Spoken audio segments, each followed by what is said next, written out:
ఈరోజు మనం ఈ వీడియోలో హ్యాండ్ అంటే బ్లౌజ్ యొక్క హ్యాండ్ ఏ విధంగా కట్ చేయాలనే దాని గురించి తెలుసుకుందాము.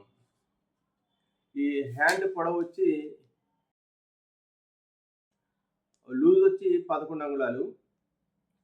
ఈ బ్లౌజ్కి చెస్ట్ వచ్చేసరికి 36 అంగుళాలు. దీని ప్రకారం మనం హ్యాండ్ అనేది కట్ చేద్దాము. ఒకసారి గమనించండి. అంటే 36 అప్పర్ చెస్ట్, మిడిల్ చెస్ట్ వచ్చి 38 అంగుళాలు.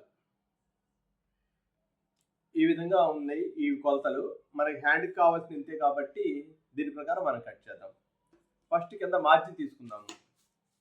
ఒక 1/2 ఇంచ్ మార్జిన్ తీసుకుందాము. సేమ్ టైం మన వైపున ఫోల్డింగ్ ఉండాలండి. ఇది పేపర్ మీద కట్ చేస్తున్నాం కాబట్టి మీకు అర్థమవుతుంది. ఇటువైపు ఫోల్డింగ్ ఉండాలి.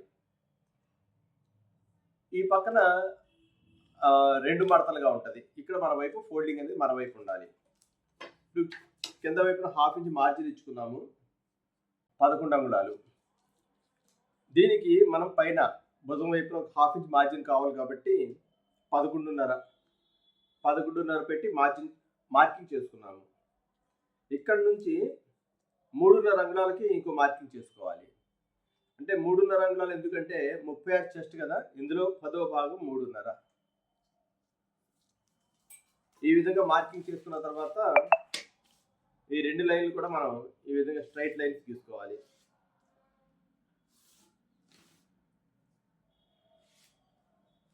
ఈ విధంగా 2 స్ట్రైట్ లైన్స్ గీసుకున్న తర్వాత మనకి చేయి లూజ్ ఎంత 11 అంగుళాలు కదా, 5.5కి ఒక మార్క్ చేసుకున్నాము. ఇక్కడ రాసుకోండి 11 అంగుళాలు అని చెప్పి మీరు రాసుకుంటే మీకు కుట్టేటప్పుడు గుర్తుంటుంది అనమాట. ఇప్పుడు మనకి 36లో 4వ భాగం ఎంత అండి? 9 అంగుళాలు. దీనికి 1 ఇంచ్ తగ్గిస్తే 8 అంగుళాలు వస్తుంది. మనం ఇలా క్రాస్గా 8 అంగుళాలు పెట్టుకోవాలి. ఇది ఫార్ములా ప్రకారం అనేది చెప్పడం జరుగుతుంది.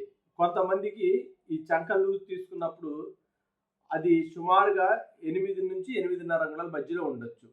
కాబట్టి మనం 8 అంగుళాలు అనుకుని 8 అంగుళాలు తీసుకుంటున్నాము. అదే బాడీ మెజర్మెంట్ మీద తీసుకున్నాం అనుకోండి, 8.5 వచ్చింది అనుకోండి, అప్పుడు మనం ఇక్కడ 8.5 పెట్టుకుంటాము. ఇది ఒకటి గమనించుకోండి. మనం చంక లూజ్ తీసుకోకపోతే ఇది 4వ భాగానికి 1 ఇంచ్ తగ్గించుకుని 8 అంగుళాలు పెట్టుకోవాలి. ఇప్పుడు దీని నుంచి మనం స్ట్రైట్ లైన్ గీయండి.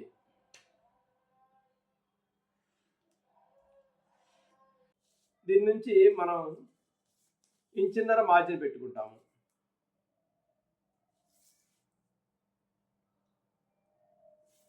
ఇలా మార్జిన్ పెట్టుకుని ఇక్కడి నుంచి కూడా ఇంకో స్ట్రైట్ లైన్ తీసుకోవాలి. ఈ విధంగా మార్జిన్ కూడా గీసాము. తర్వాత మీరు ఇక్కడి నుంచి ఇలా క్రాస్గా ఇలా ఒక గీత గీసుకోవాలి. రౌండ్గా చూసారు కదా. ఈ రౌండ్గా ఎలా గీయాలి అనేది కూడా దీనికి ఒక విధానం ఉంది. అది నెక్స్ట్ వీడియోలో చూపిస్తాను. అంటే బ్లౌజ్ సంబంధించి కటింగ్ చేసేటప్పుడు మళ్ళీ మీకు చూపిస్తాను. ఇది మనం ఇక్కడ నుంచి బ్యాక్ కట్ చేసుకుంటాము. దీనిలోనే ఇది 2 మడతలు అనుకున్నాం కదా, ఈ 2వ మడత మీద మనం ఇక్కడ నుంచి ఈ విధమైన షేప్తో ఇంకో గీత గీసుకోవాలి. అంటే సుమారుగా దీని నుంచి దీనికి 30 అంగుళం ఉండేటట్టుగా మార్జిన్ పెట్టి గీసుకుని ఇక్కడ నుంచి ఈ షేప్తో గీసిన తర్వాత దీని నుంచి మనం స్ట్రైట్గా ఇలా తీసుకోవాలి. ఇప్పుడు మనం దీన్ని కట్ చేద్దాము.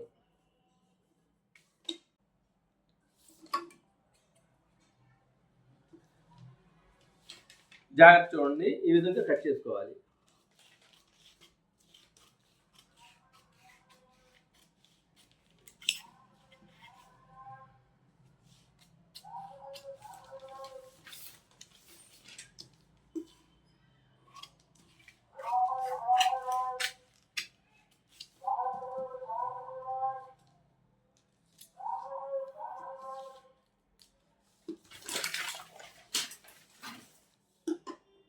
ఇదండి మనకి హ్యాండ్ గురించి హ్యాండ్ కట్ చేసే విధానం. ఒక పార్ట్‌లో అంటే మనం 2 పార్ట్‌లు ఇలా కట్ చేస్తాం కదా! ఇక్కడ ఫోల్డింగ్ ఉన్నప్పుడు 2 పార్ట్‌లు వస్తాయి కాబట్టి, ఫ్రంట్ పార్ట్‌కి ఈ విధంగా మనం ఇక్కడ నుంచి క్లాత్ తీసేయాలి.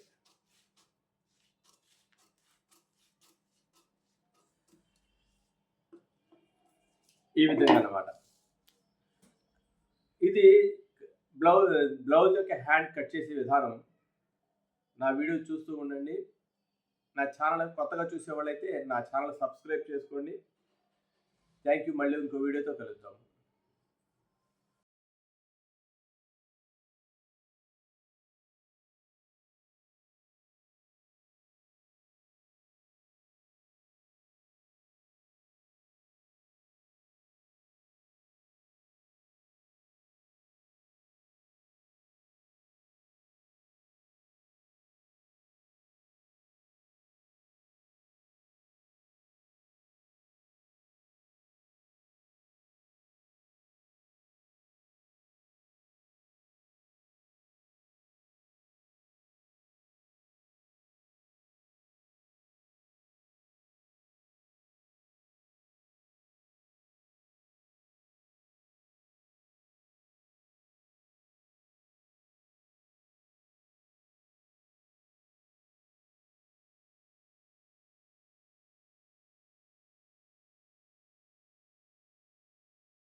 జాగ్రత్త చూడండి. ఈ విధంగా కట్ చేసుకోవాలి.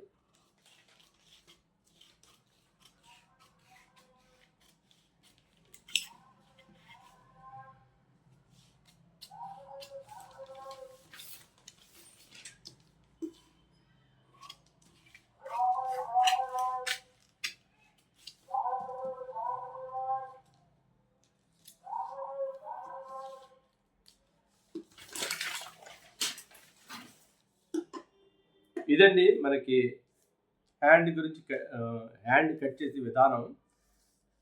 ఒక పార్ట్‌లో అంటే మనం 2 పార్ట్‌లు ఇలా కట్ చేస్తాం కదా! ఇక్కడ ఫోల్డింగ్ ఉన్నప్పుడు 2 పార్ట్‌లు వస్తాయి కాబట్టి, ఫ్రంట్ పార్ట్‌కి ఈ విధంగా మనం ఇక్కడ నుంచి క్లాత్ తీసేయాలి.